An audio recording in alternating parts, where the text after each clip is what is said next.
Mokhtar ban analyse la ñuy def kon ci enfin day difficile mën a la position de Bougane parce que il va parler fii ak ay 15 minutes su fekkee respecté nañ heure mais en tout cas lii xeeñ mooy ñii nee nañ du signé ak réserve moom nee na il a signé ak réserve suñu defu ndànk fii ak 20 heures dinañ ñu annoncé ne Bougane bàyyi na. mais enfin je suis pas mauvais de oiseau de mauvaise augure comme on dit mais loolu laay njort quand même. évidemment parce que tey jii Bougane bu ñuy jëlee seen terme ak seen expression.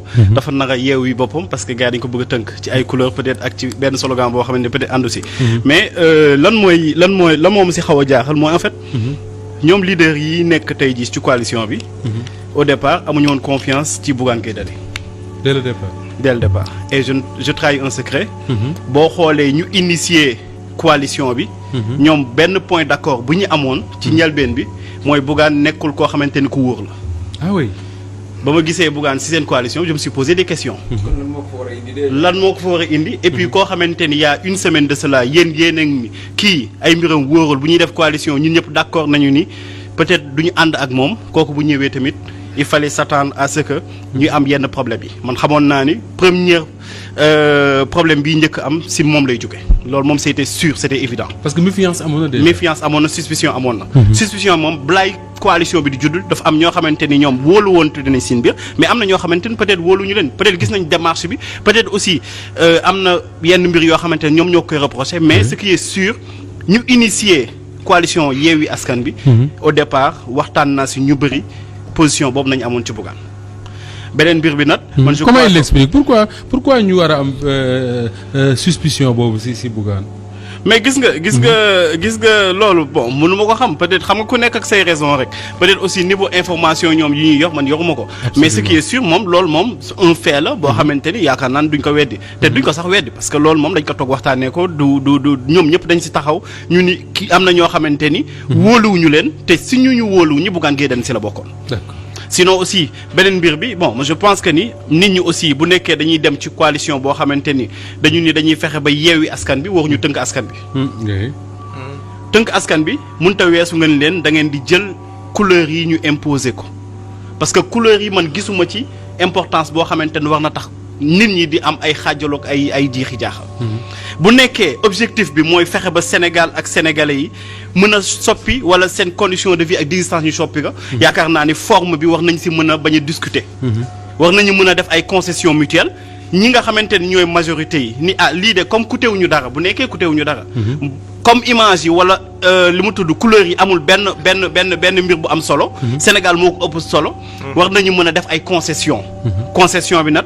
ñaari côté yëpp nañ koy xaar. oui justement est-ce que mënuñu woon xaar ci Bougane mu ñëw ne bon de toute façon les couleurs ne me plaisent pas mais comme fekk ma waxtaan beeg yooyu je fais nu ñu koy. je fais avec tout ça absolument je fais avec mënoon nañ ko xaar ci Bougane comme mënoon nañ ko xaar aussi ci grande majorité bi. ñu ni ko dégg comme léegi yow couleur bi tax na nga nar a génn coalition bi wala ngay signer ay réserves. mais kay ñu dugalal la sa couleur bi nga ci bëgg. on essaie d'évoluer parce que li ñu soxla ëllëg mooy fexe ba Sénégal bi naat. mooy fexe ba Sénégal bi nga xamante ni peut-être dañ koo tënk. ñu yeewi ko te buñ koy yeewi dañuy soxla ku nekk. day mel ni maçon bi tabax parfois brique bi dina ko dagg ci digg bi parfois dina ko dagg ci un tiers. d'accord du jël ay briques pleines rek di superposer. d'accord alors Georges biñ ciy mujjee waxtaan yaa ngi doon wax ne bu ñu yeggee ci investiture yi on verra que ça risque d'être très compliqué pour une grande coalition comme ça mais finalement jarul ñuy àgg ci investiture yi couleurs yi rek mi ngi koy commencer enfin mi ngi commencer di indi ay jafe-jafe du ma ne mi ngi koy commencer tas quand même. waaw xam nga bu ñu tegee coalition bi dès le départ. boo gisee la première sortie de Thierno Bocoum. Certainement il avait déjà eu vent. de ses couleurs du logo et même de la dénomination. parce que. il était dans bi gars yi négocier ak yooyu noonu doon nañu wax ak moom. waaw donc effectivement donc moom il avait déjà eu vent de la dénomination de la coalition du slogan et des couleurs. D'ailleurs le premier jour bu ñuy avant sax ñu joxe feuille pour gars yi signer j'ai vu des gens j'ai discuté avec des gens qui ont dit mais écoutez comment est-ce qu'une coalition comme ça peut prendre exactement les couleurs de PASTEF et du Parti socialiste mais ne ko mais écoutez le Parti socialiste ñu ne voilà la preuve que c'est une coalition de pression. D'ailleurs c'est le mot que l'autre avait utilisé Thierno. Pression pourquoi? Parce que on veut mettre en avant deux personnes yoo xam ne ils ont maille à partir avec la justice. Il s'agit de Khalifa Sall et de Ousmane Sonko. Voilà, donc ñu ne moo tax ñu fësal d'abord seen comment on appelle les couleurs de leur parti. Ensuite, venant à la dénomination yoon kii Yaaw, ça veut dire Yewwi Askan Wi. Boo gisee y a un parti qui s'appelle Yoonu Askan Wi. C'est le parti de Madiaye Mbodj bi nga xam ne il était coalisé avec Madiaye Mbodj qui est maintenant dans Pastef, hein? Oui, non, il était même coalisé avec le Pastef ci élection yi. Bien sûr. Donc depuis ñu ne ça renvoie exactement Yoonu Askan Wi ak Yewwi Askan Wi boo ko contracté ça donne Yaaw de toute façon. Donc ñu ne loolu c'est ça prête à confusion et c'est fait exprès. Mais bref, moi je me dis que ak même les symboles, ça c'est pas important. Ici, je crois que c'est le contenu qui est important. Et bi nga wax léegi à propos des investitures, je crois que si réunion bu leader yi am tey, ils ont posé ce problème des investitures. Oui. Comment est-ce qu'on doit faire pour mën a may investitures yoo xam ne véritablement ku nekk di nga si gis sa bopp. Mais sans pour autant que mu am des tiraillements. Loolu bokk na si lu ñu signé tey. ci seen conférence des leaders bi. Donc loolu je crois qu'ils ont trouvé même des points d'accord sur ça parce que chacun a signé. Tey moom je m'attends pas à ce que Bougane def déclaration dire que je reste dans la coalition, il va quitter, ça c'est sûr.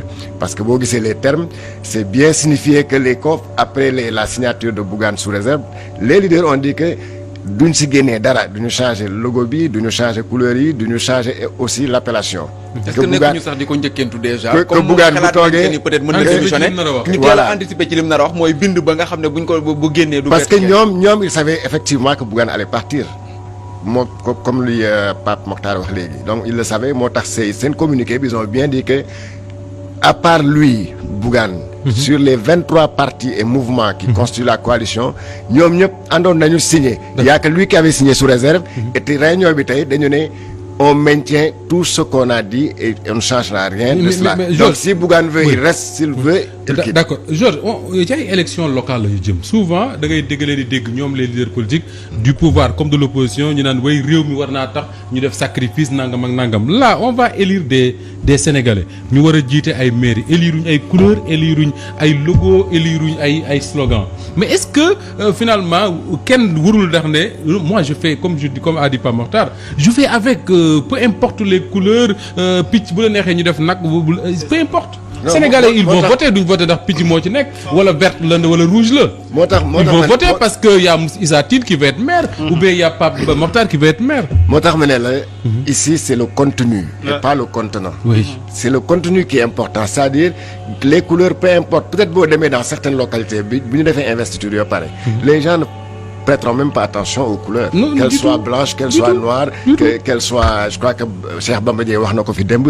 Loolu ça n'a pas d'importance. L'important c'est quoi? C'est que bu ñu demee def seen investiture dans certaines localités, dans les différentes, comme ils l'ont dit, ils vont dès demain ils vont commencer à implanter la coalition dans toutes les communes du Sénégal et dans tous les départements. Donc ça c'est le plus important. Bu ñu demee di implanter cette coalition là dans les départements, dans toutes les communes. Mais les populations seen yoon nekkul ci couleur yi. C'est plutôt comment faire pour avoir de bonnes investitures. Et encore je le répète, c'est pas forcément ñi bokk ñu signer les partis et les mouvements qui ont signé la coalition ñooy andi dans toutes les localités. Ils verront peut-être dans certaines localités ñoo xam ne signé wuñu fii ñëw ne on sera avec vous dans telle localité. C'est très possible. Alors Sare les difficultés yi mi ngi noonu tey jii pour yéen lan moo war a nekk la porte de sortie revoir les couleurs wala boog taxaw fi li Issa Tine wax sànq Georges dëggal ko que ni on ne change rien on ne change même pas une virgule ku bëgg a signer ak ay réserve nga dem sa yoon. Moi, je considère que nous ne devons pas nous attarder sur de la cosmétique. Am na yenn yoo xam ne non c'est de la cosmétique. Franchement ay couleurs non franchement ça moom vraiment bëgguma ñu tardé ci. nañu wax ci lu ëpp importance mooy le contenu comme l'a bien dit Georges. De cette coalition là. Par contre bëgg naa intervenir un tout petit peu ci réagir un peu ci waxi Pape Makhtar Diallo bi. Peut-être que moom am na lu mu xam loo xam ne man xamuma ko et Dieu sait que je suis dans le secret des dieux ah. Franchement ci coalition bi am na lu bari lu ma ci xam bu ma xamul lépp tamit jusque dans les moindres détails. xam naa ni ñu ko négocier ba mu taxaw. Franchement musuma dégg benn yoon. Et ça Dieu m'est témoin musuma dégg benn yoon fu ñu taxawee wax ne on n'a pas confiance en Bougane par exemple musuma ko dégg. doo ko dégg mukk. Peut-être man dégguma ko. Mais en vérité li am ba am moom mooy bërëb bi ma doon wër far naa ko gis te mooy place bi may jaay ay matériel informatique yu ànd ak qualité dëgër loolu te ànd ak garantie ak suñu computer nekk ci diwaanu Sicap Liberté 5 rue Sans Soleil képp ku fa dugg ak bépp matériel informatique boo mën ci bëgg da nga ko fi am moo xam ay ordinateur portable wala ay ordinateur de bureau te li gën a nekk ci suñu computer mooy boo fi duggee façon iPhone boo mën ci bëgg da nga koy am ak suñu computer yemuñ ci jaay la rek ay matériel informatique waaye dañuy réparer bépp machine boo mën ci yor moo xam ay ordinateur portable ay ordinateur de bureau ay téléphone portable ba ci ay iPhone képp ku ci am jafe-jafe ci sa matériel informatique daw sil gaaw ñëw ci suñu computer dinañ la defal réparation bi du yàgg te soxol dafay sedd guy kon nag sama gars yi gaaw leen gaaw contacter suñu computer fii daal boo fi duggee bépp matériel informatique boo mën ci bëgg di nga ko am façon ordinateur boo mën ci bëgg ak marque boo mën ci doon ba ci tablette téléphone portable ak façon iPhone boo mën ci bëgg boo duggee ci suñu computer di nga ko am adresse am nekk ci Sicap Liberté 5 rue Sans Soleil numéro téléphone am di 77 418 26 90 wala 33 864 36 89 ak suñu computer soo bëggee jënd qualité ñëwal fii njaay qualité dong moo leen tax a jóg.